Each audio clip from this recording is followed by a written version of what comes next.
Leo tupate kuangalia tatizo la ugumu wa kushika ujauzito.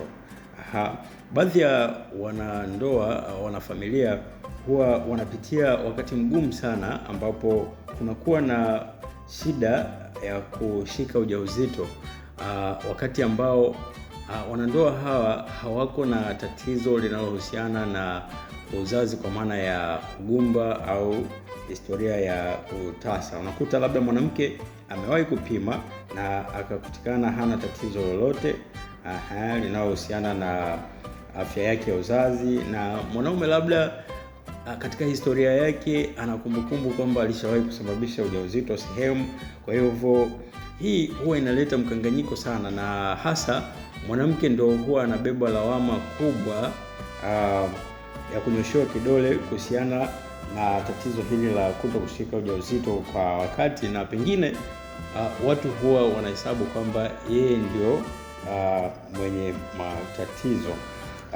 Sasa kabla hatujaenda mbele zaidi, nikukumbushe tu, kama ni mara yako ya kwanza unakutana na video zetu, basi upate kusubscribe, lakini pia kama ni mwanafamilia unaweza ukashare na watu wengine ili waweze kupata elimu hii muhimu sana.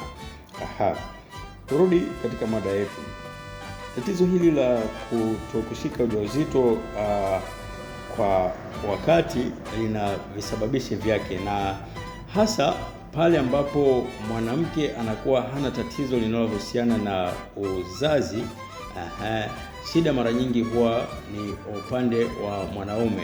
Sasa tutaenda kuangalia shida hii huwa ni nini na nini kinasababisha na suluhisho lake ni nini. Lakini kwanza kabisa twende katika suluhisho, halafu baadaye tutaongelea kuhusiana na nini kinasababisha. Tatizo hili linatibika.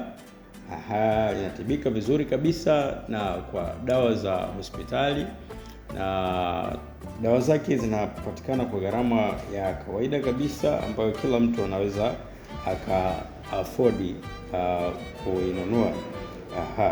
Lakini inapatikana katika community pharmacy ambapo mtu anaweza kuzipata hata baada nitaonesha hapa katika video. Kwa mtu ambaye anapitia changamoto hiyo, anaweza kaenda moja kwa moja pharmacy akaipata hizi dawa. Lakini endapo tu kama mmepima na mmeonekana wote wawili hamna tatizo, yani mwanamke hana tatizo na wewe hauna tatizo, basi utapata kutumia hizi dawa na utakaa sawa. Sasa turudi katika hii dawa. Je, inafanya nini hasa? Dawa hii ambayo inatumika na atatumia mwanaume inafanya kazi zifuatazo, kama kazi 4 au 5 hivi. Kazi ya kwanza ni kuboresha hali ya mbegu. Tunaita ni sperm quality. Yani zile mbegu za mwanaume zinatakiwa ziwe katika ubora ambao unafaa katika kusababisha ujauzito. Lakini pia hii dawa inaongeza wingi, yani sperm count. Yani kwa kawaida zile mbegu za mwanaume zina ujazo au hesabu yake inayotakiwa. Kwa hiyo ikiwa chini ya kiwango hicho ambacho kinatakiwa, inakuwa ni ngumu sana kusababisha ujauzito hata kama mwanamke hana tatizo lolote la uzazi. Lakini pia kwa mwanaume haishi tu kwamba anapata kuerecti kwa maana ya kusimamisha na anapata kufika mwisho, yani kuejaculate, lakini kitu kingine ambacho kinahitajika katika hizo mbegu ni kuwa katika ujazo unaotakiwa. Kwa hiyo ikiwa chini ya ujazo huo, huyo mwanamke hawezi huyo mwanaume hawezi akasababisha ujauzito kwa mwanamke wake. Kwa hiyo dawa hii inachofanya ni kuongezea ujazo uwe katika kiwango ambacho kinahitajika. Lakini dawa hii pia boresha mbegu kuwa katika umbo ambalo linastahili, yani umbo ambalo linatakiwa iwe, yani morphology ya hizi mbegu za mwanaume, kwa sababu mbegu za mwanaume hata kama ziwe katika ujazo unaotakiwa, lakini pia ziwe katika hali ambayo inatakiwa, kama umbo lake haliko sawa, itakuwa ni ngumu sana hizi mbegu kusababisha ujauzito. Kama kwa watu ambao wamepitia hali hizi, pengine ulishawahi kupima na ukaambiwa labda mbegu zina vichwa viwili. Sasa kwa kawaida mbegu ya mwanaume inatakiwa iwe na kichwa na mkia. Endapo ikitokea ina vichwa viwili, hii mbegu haitaweza kuogelea, haitaweza kusogea. Kwa hiyo ikiwa haiwezi kusogea, usitegemee kwamba una uwezo wa kusababisha ujauzito, hata kama unasimamisha vizuri, unaenda raundi nyingi, unaweza ukadumu kwenye tendo kwa muda mrefu. Kama mbegu zako zitakuwa zina vichwa viwili au morphology yake haiko sahihi, usitegemee kwamba utaweza kusababisha ujauzito. Na kwa kutumia dawa hii inapata kurekebisha hiyo morphology au umbo la mbegu za mwanaume. Lakini dawa hii pia inarekebisha mashambulizi ambayo mbegu inaweza ikapata kutoka katika hizi kemikali ambazo tunaita ni oxidative au oxidants. Ni kemikali ambazo zinakuwepo kutokana na hali tofauti tofauti mwanaume ambaye atakuwa anapitia. Hizi kemikali zinaweza zikaathiri uwezo wa mbegu kutungisha ujauzito. Kwa hiyo hii dawa inachofanya, inaenda kulinda hizi mbegu zisiharibiwe na hizo oxidative agents au oxidative stress tunasema.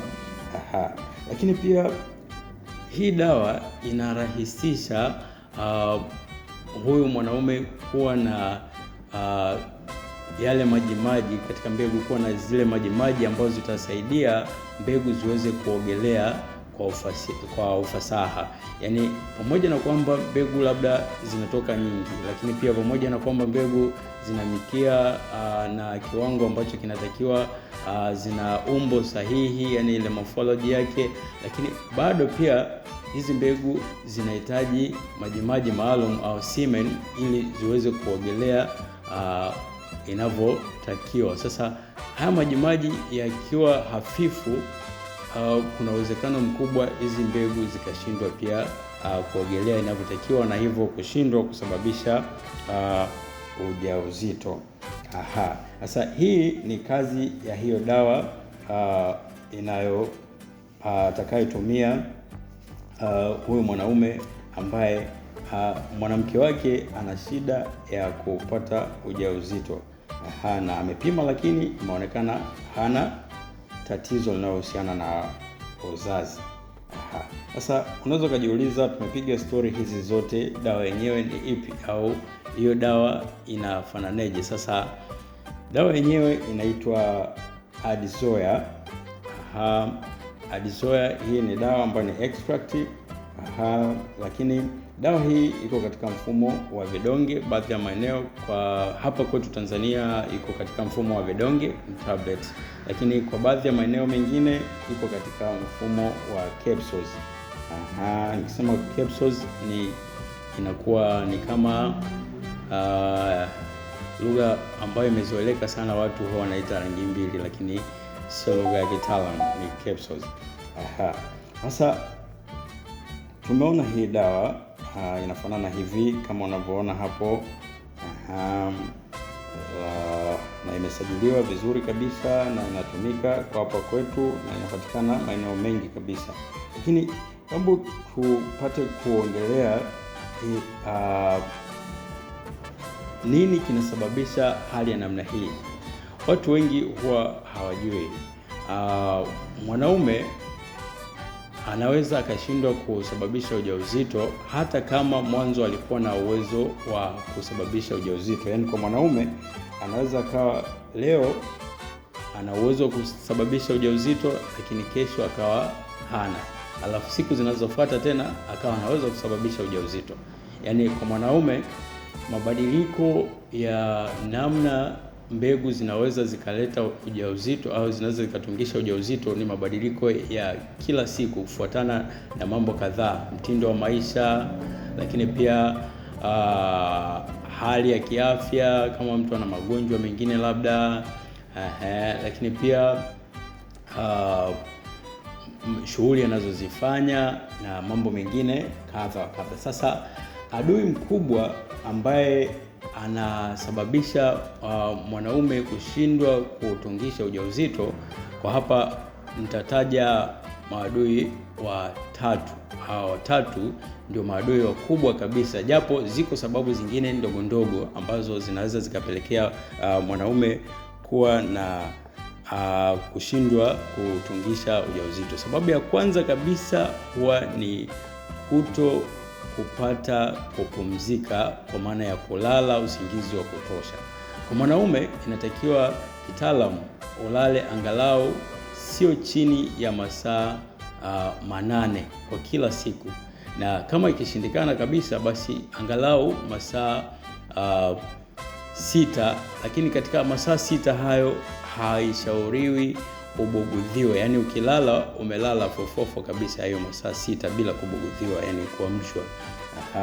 Sasa kuto kulala, kwa tafiti ambazo zimefanyika, inaonekana kunapunguza ubora wa mbegu kwa 15%, hata kama huyo mtu atakuwa amekosa kulala ndani ya wiki 2 tu. Sasa jiulize wewe, unakosa kulala masaa 8 kwa muda gani? Utagundua kwamba uwezo wa mbegu zako kusababisha ujauzito unakuwa umepungua kwa chini kiwango gani. Lakini jambo la pili ni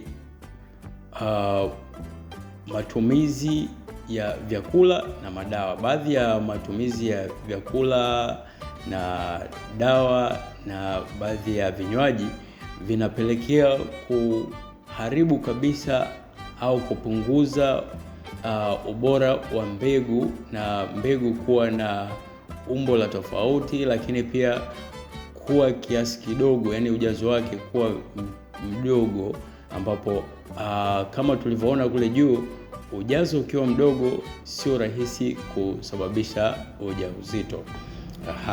Lakini sababu ya tatu ambayo ni katika hawa ambao tunaita maadui wakubwa wa ubora wa mbegu ni uzito kupita kiasi. Uzito kupita kiasi na kuto kufanya mazoezi. Hii pia ni moja ya sababu ambazo wanaume wengi wanapata kushindwa kusababisha ujauzito kutokana na hali zao za kuwa na uzito mkubwa. Na automatically ukiwa na uzito mkubwa unakuwa na obesity, kitambi, lakini pia unakuwa sio mtu wa kufanya mazoezi. Lakini pia mazoezi hapo kuna angalizo kidogo, sababu kwa mwanaume anayefanya mazoezi mazito sana pia kuna uwezekano mkubwa wa kushindwa kusababisha ujauzito, yani kushindwa kutungisha ujauzito.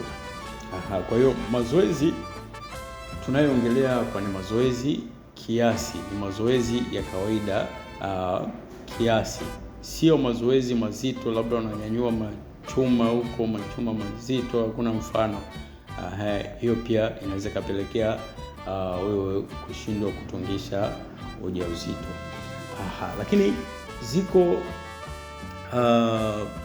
ziko sababu zingine, ambapo sababu kama stressi, lakini magonjwa mbalimbali, magonjwa kama kisukari, hypertension, na magonjwa mengine yanaweza kawa ni sababu ambazo zinapunguza uwezo wa mwanaume kusababisha ujauzito.